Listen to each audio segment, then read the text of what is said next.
Hi everyone. So in addition to being a realtor, I'm also a biologist. And today I want to talk to you a little bit about vermiculture, which is composting with worms. Having a kitchen compost is a great way to utilize all those kitchen scraps that you might have and get a really nutrient-rich organic compost out of it that you can use in your houseplants or outside in your garden. Now, a lot of people don't like messing with the worms, but these guys are pro decomposers, and they're gonna break down that organic material much faster than just relying on bacterial breakdown alone. I hope you enjoy it. Okay, so we're gonna start out with 2 buckets. These are 2 buckets I picked up from Lowe's. They could be any buckets you want to use.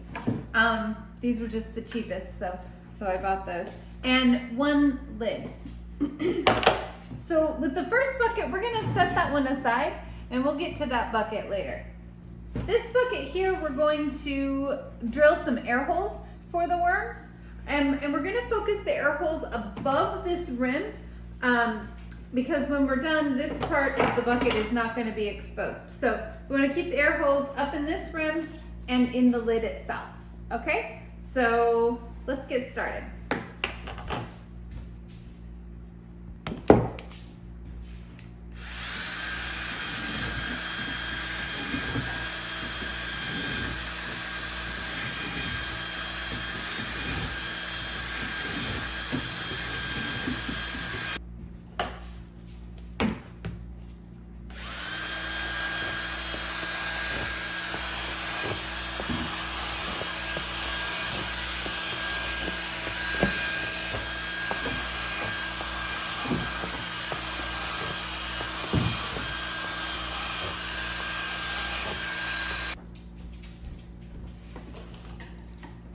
Okay, so now that we have the air holes in the sides and in the lid, we have one more set of holes that we have to drill. And the reason is because when we're done, we're going to put the bucket inside the first bucket like this.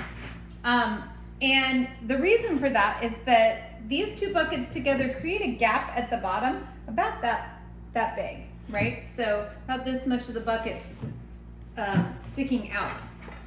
And the reason for that gap is because part of the composting process puts out kind of a liquid called worm tea. They can also be put in spray bottles and used on your plants to increase the nutrients in your garden.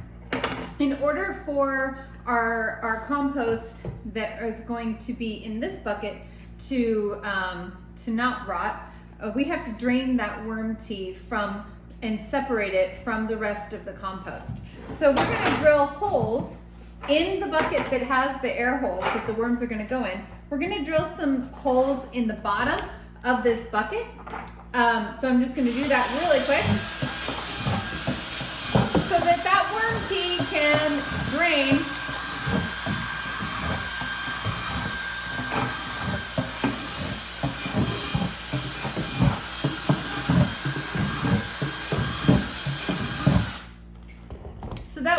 can drain and we'll end up with nice rich compost in this bucket. So now we have the holes in the bottom for the worm tea to drain through and collect in the bottom of the first bucket. We have the air holes in the side and we have air holes in the lid of the bucket. We're ready to start filling it.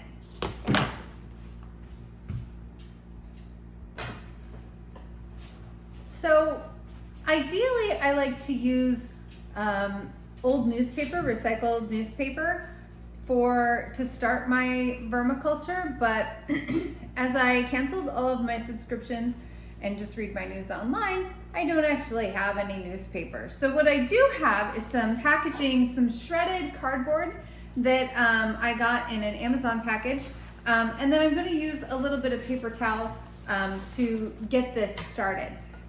And the reason that I have this bucket right here, this bowl is full of water. And what I'm going to do with these materials is I'm going to soak it in this water and get it nice and damp, not dripping wet. So, I'm gonna get it all wet and I'm gonna kind of wring it out just a little bit so that it's damp.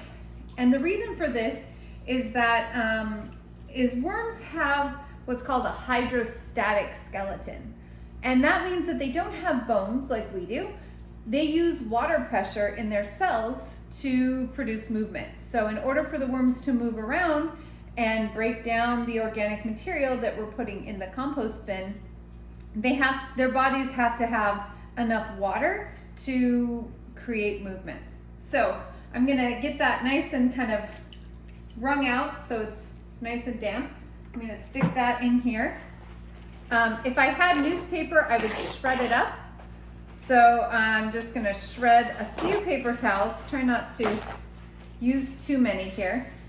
We're gonna get those nice and wet. And again, I'm gonna wring them out. I don't want them sopping wet. I just want them damp.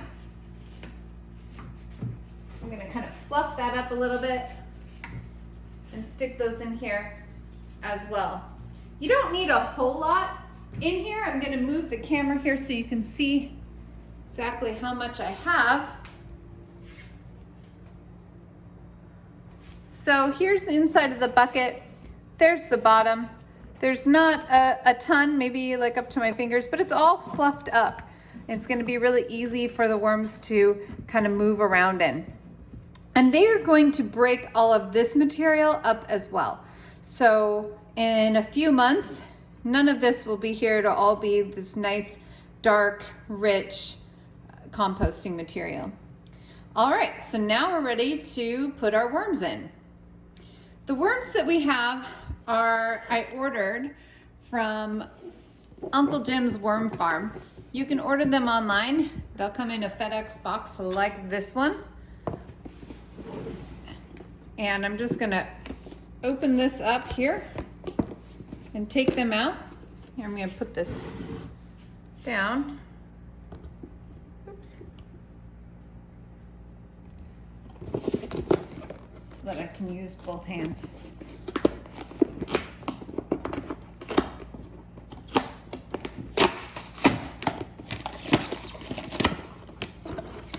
And Uncle Jim's always comes in this nice breathable bag. There we go, my plug for Uncle Jim's Worm Farm. I'll be sure to tag him in this too.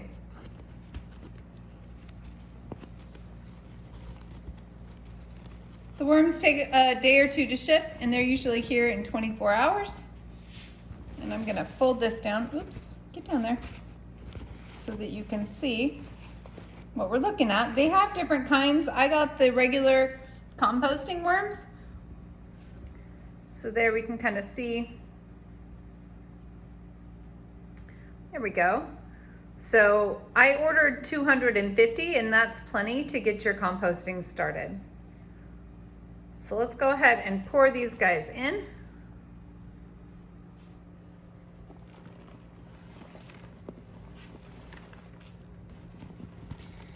And the dirt that they come in will also help them kind of get started. So I'm gonna kind of spread that around a little bit so it kind of works down into the bin. Now, when you're composting with these guys, I would avoid meats and breads as they mold too fast. Some really great things to put in there are vegetables, leftover vegetables, the ends of your vegetables that you usually throw in the garbage. Fruits can be put in there as well. They really love banana peels. So that's pretty much it. Now you've just created your first composting bin. As far as upkeep goes, just a couple of reminders. If you live in an area with excessive heat or excessive cold, I would keep your worms inside, as extreme temperatures can kill them. And also, I have a spray bottle full of water that I will use to occasionally mist them, maybe like every other day, just to keep that environment moist enough for them to move around. Because like we said, they need that water to be able to move. So just have a spray bottle handy, and if you don't have a spray bottle, you can kind of, you know, sprinkle some water in and keep them damp. That's pretty much it. I hope it was helpful. It's a very doable 10-minute project, and even if it's a little bit late in the year for spring gardens this year, starting on compost now can give you enough yield to use in your spring gardens next year, as well as your houseplants. So that's it. Thank you.